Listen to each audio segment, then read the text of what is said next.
Is Robert Whittaker seeing something the rest of us are missing in Islam Makhachev? For years, Islam has been painted as the UFC's unstoppable machine, the guy who makes world-class fighters look like amateurs. But now, one of the most respected former champions in the game, Robert Whittaker, is calling for an upset at UFC 322. And he's not alone.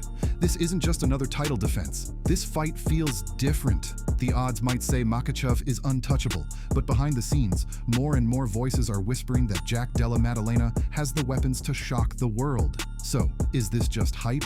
Or do we have the makings of one of the biggest upsets in UFC history? Let's break it down. When the UFC officially announced that Islam Makhachev would face Jack Della Maddalena at Madison Square Garden, the sports books wasted no time. The betting lines opened with Islam as a massive favorite, and the numbers still look lopsided. Islam sitting comfortably as the champ, and Jack down at a plus 225 underdog. That's the kind of line you see when a dominant wrestler is matched against a striker with fewer big-name wins. On paper, it makes sense. Islam hasn't lost since 2015. He's mauled world champions. He's already defended his lightweight crown, then moved up to chase welterweight glory. The man looks unbeatable. But here's where things get interesting. When you dig past the numbers, a very different picture starts to form because sharp analysts, the ones who study fighter tendencies, not just resumes, are pointing out cracks. They're saying that JDM's boxing isn't just sharp, it's lethal. They're saying his defensive grappling is underrated, and they're hinting that Islam might actually be walking into a trap. And if you think the odds are wrong too, drop a quick comment below and let us know who you're backing, Islam or JDM. I'll be checking those comments. Now let's talk about the bombshell that Robert Whittaker dropped. Whittaker, a guy who knows what it takes to win world titles and fight at the highest level, flat out said he believes JDM can beat Islam. On the MMA Arcade podcast, Bobby Knuckles didn't hesitate. I'm gonna go Jack. Why? Whittaker pointed to something he calls the X factor: grit, determination, that raw ability to push through when everything else is crumbling. He explained that while Islam will hunt for takedowns, JDM has the toughness to fight off those attacks to keep the fight standing. And standing is where Jack shines. According to Whittaker, in a straight-up striking battle, Jack is better.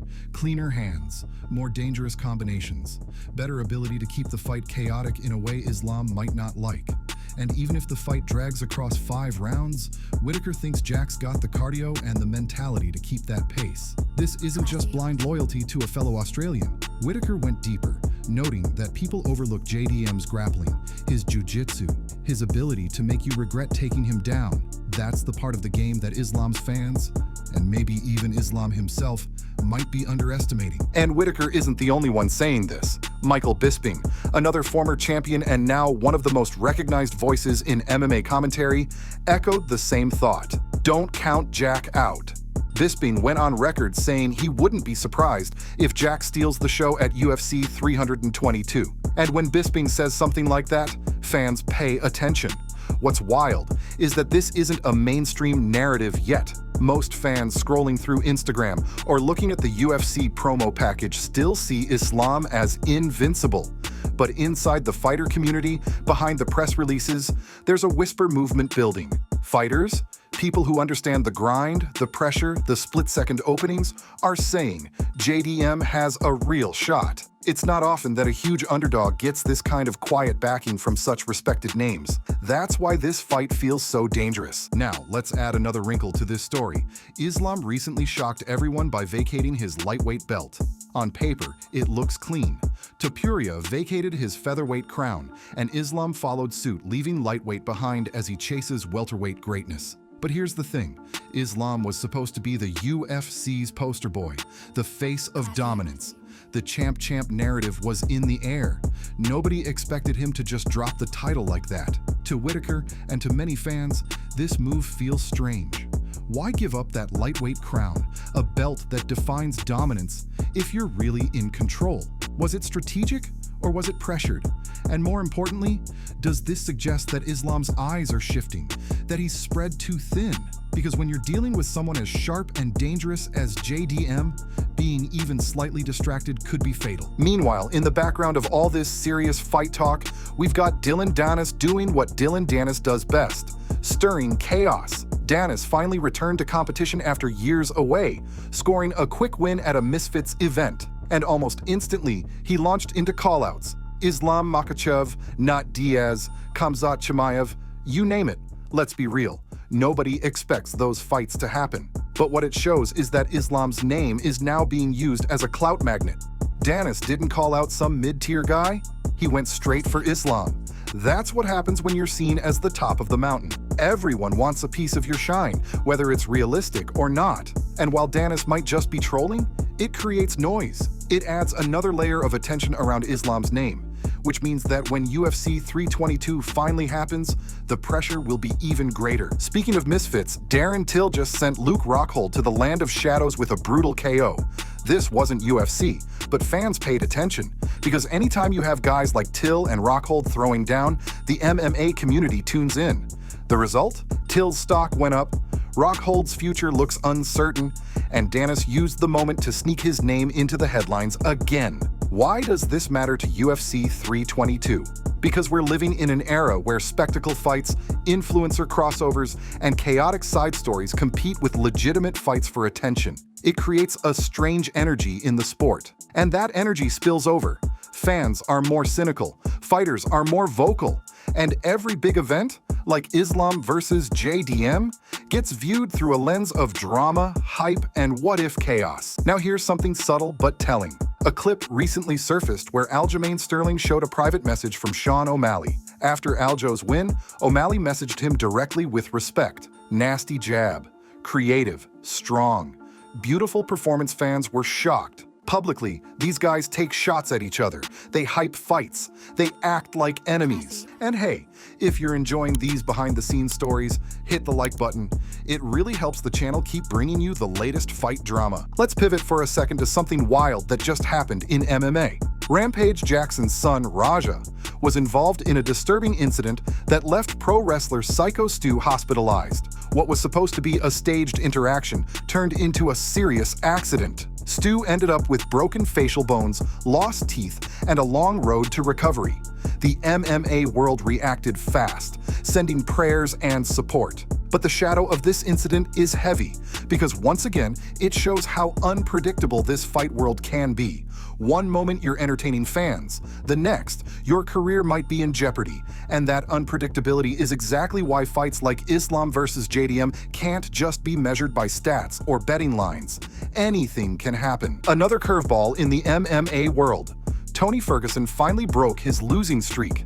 El Kukui scored a TKO win over influencer boxer Salt Poppy in a crossover event. Sure, it wasn't the UFC octagon, but for fans who followed Tony's rollercoaster career, it was emotional. He even used the moment to call out Conor McGregor and Khabib, reigniting old rivalries. Do those fights ever happen?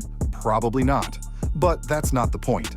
The point is that comebacks, redemption stories, and unexpected moments still happen in this sport. And if Tony can rise from the ashes, maybe JDM can too, by taking out the most dominant fighter of the modern era. On the women's side, things are just as dramatic. Chris Cyborg and Kayla Harrison are still trading shots online, with Cyborg accusing Harrison of ducking her. Harrison, who recently signed with the UFC, denied it and fired back with her own shade. Why does this matter here?